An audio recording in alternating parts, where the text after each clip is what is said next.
कांद्यात माझा बाप मेला त्याचं उत्तर द्या म्हणून बार्शीत मोदी सरकारचा रथ अडवून तरुणांनी विचारला जाब। बार्शी तालुक्यातील बोरगावझाडी गावात मोदी सरकारची गॅरंटी ही रथ आली आणि महात्मा गांधी यांच्या प्रतिमेच्या पूजेनंतर प्रमोद बोंग आणि हर्षवर्धन बोदले या तरुणांनी रथ थांबून उपस्थित अधिकाऱ्यांवर प्रश्नांचे भडीमार केले। तुम्ही शेतकऱ्याला वर्षाला 6,000 रुपये दिले ठीक आहे, पण कांद्यात माझा बाप मेला याचा उत्तर उपस्थित अधिकाऱ्यांना मागितले। गेल्या 10 वर्षात आमची जीएसटीच्या नावाखाली लूट सुरू आहे, मोदी ऐवजी भारत सरकार का लिहिलेला नाही याचाही जाब या तरुणांनी विचारला आणि तुमचे कार्यक्रम इथे करू नका असेही बजावून सांगितले। शेतकऱ्याला प्रत्येक वर्षी 6,000 रुपये, हा काय पुढे शेतकऱ्यांना प्रत्येक वर्षी 6,000 रुपये अनुदान, पण आमचा बाप कांद्यात मेला की कांद्याला भाव आहे का? तुम्ही निर्यात बंदी केले, कांदा निर्यात बंदी केले तुम्ही, मोदी सरकारने कांदा निर्यात बंदी केले, शेतकऱ्यांचं जगणं महाग केले। पहिला मुद्दा। दुसरा मुद्दा, या मोदीच्या रथाला नाव काय दिले? मोदी सरकारची हमी किंवा मोदीचा रथ असंही म्हणतात। रथ हा मोदीचा आहे की भारत सरकारचा आहे? हा माझा पहिला प्रश्न। अब्राहम लिंकननं लोकशाहीची व्याख्या केली, लोकांनी लोकांसाठी निर्माण केलेली व्यवस्था म्हणजे लोकशाही। लोकशाही आहे की हुकुमशाही आहे? उत्तर द्या तुम्ही आम्हाला। नुसतं बोलत उत्तर द्या। हा कार्यक्रम पुढचं काय घेऊच नका तुम्ही। हे तुम्हाला आमच्या गावामध्ये गांधींचा फोटो समोर आहे म्हणून आम्ही पूजन तर होऊ दिलं। मोदींचा उदो उदो करा त्याबद्दल दुमत नाही, पण मोदींना आमच्या शेतकरी बापाच्या कांद्याला भाव द्यावा, मोदींचा आम्ही पण उदो उदो करू। आमच्या द्राक्षाला भाव नाही, पण द्राक्षापासून बनणाऱ्या दारूला भाव आहे, दारूला भाव आहे, बिअरच्या बाटलीला भाव आहे, आम्ही घालतो त्या कापडाला भाव आहे, पण कापसाला भाव नाही। हे आमचं सगळ्यात मोठं दुर्दैव आहे। हा मोदीचा रथ ज्या रस्त्यावरून आला, भातंबरे बोरगाव रस्ता, हा रस्ता गेल्या स्वातंत्र्यापासून खड्डेच आहेत। रस्त्यात खड्डा आहे का खड्ड्यात रस्ता आहे हे आमच्या आज्याला पण उत्तर भेटलं नाही, आम्हाला पण भेटलं नाही। म्हणजे आमच्या रस्त्याचं काम नाही, आमच्या कांद्याला भाव नाही, आमच्या सोयाबीनला भाव नाही, आणि वरून हा रथ आमच्या गावात येतोय आणि मोदीच्या कामकाजाची माहिती आम्हाला सांगितली जाते। हे मुळात हुकुमशाहीचं हत्यार, हुकुमशाही आमच्यावरती राबवलेली आहे। आम्ही सुशिक्षित आहोत, डीएड झालं, बीएड झालं, एमएड झालं, इतकं मोठं शिक्षण होऊन आमच्या पोटी बेकारी आली। सुशिक्षित असून आम्ही बेरोजगार आहोत, हा प्रश्न युवकांचा प्रश्न आहे। मग या प्रश्नांची मोदीच्या रथानं आम्हाला उत्तरं दिली पाहिजे।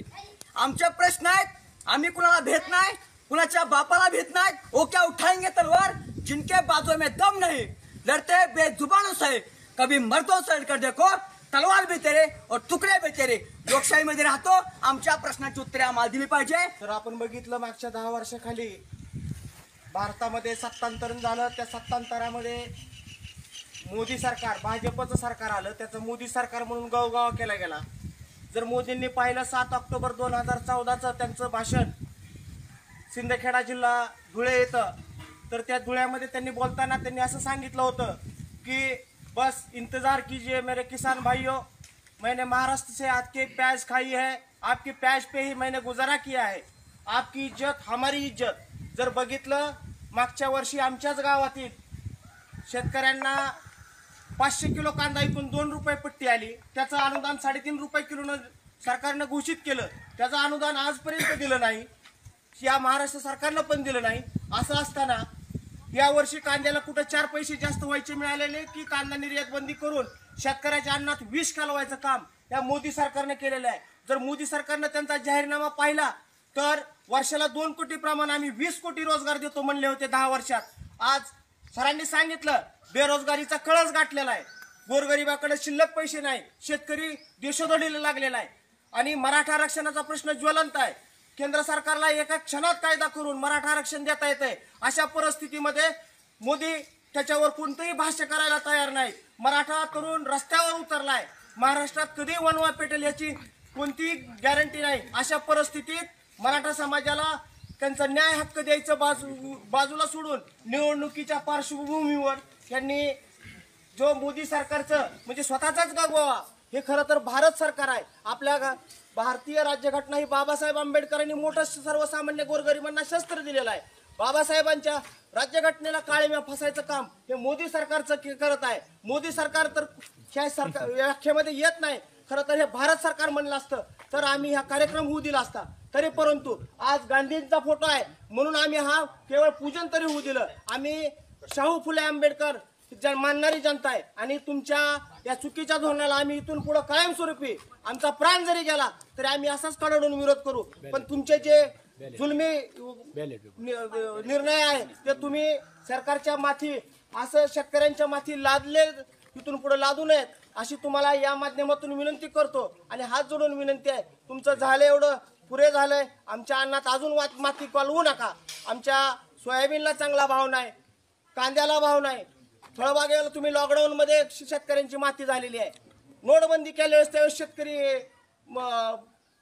शेतकऱ्यांचे बरेचसे पेमेंट बुडलेले आहेत. असे तुमचे जे काही निर्णय आहेत ते सर्वसामान्याच्या कोणत्याच हिताचे नाहीत आणि त्यातून तुम्ही स्वतःची प्रसिद्धी करून घेण्याचं कारण नाही. अशा तुमच्या चुकीच्या जुलमी निर्णयाला आम्ही ठामपणे विरोध करत राहू. आणि इथून पुन्हा तुम्हाला विनंती आहे, असे कार्यक्रम पुन्हा आमच्या गावात येऊ नका. तुमचे उपकार आमच्यावर खूप झालेत. मोदी सरकारच्या संकल्पना जर तुम्हाला सांगायच्या असतील तर सरकारनं चांगलं काय केलंय, ह्यापेक्षा सरकारनं आमच्या शेतकऱ्यांचं वाटोळ केलंय हे तुम्ही सांगा. शेतकऱ्यांच्या कांद्याचं वाटोळ केलंय, शेतकऱ्यांच्या कांद्याला भाव नाही, द्राक्षाला भाव नाही. या ठिकाणी मग तुम्ही गावोगावी जाऊन सांगताय का नेमकं? तुम्ही प्लस पॉईंट काय सांगताय? काय ना एक व्यक्तीच नाहीये. आमच्या बापानं आम्ही मतदान केलं, इथं लोकशाही आहे. मोदी सरकार हे नाव मुळात चुकीचं आहे. हे नाव भारत सरकार पाहिजे. मग हे विरोध युवकांनी केला पाहिजे, प्रत्येक गावातल्या योद्ध्याने विरोध केला पाहिजे. आमचा विरोध आहे. तुम्ही लवकरात लवकर तुमची गाडी चालू करा आणि या गावाचा आमचा निरोप घ्या. ते थांबवू नका कोणी.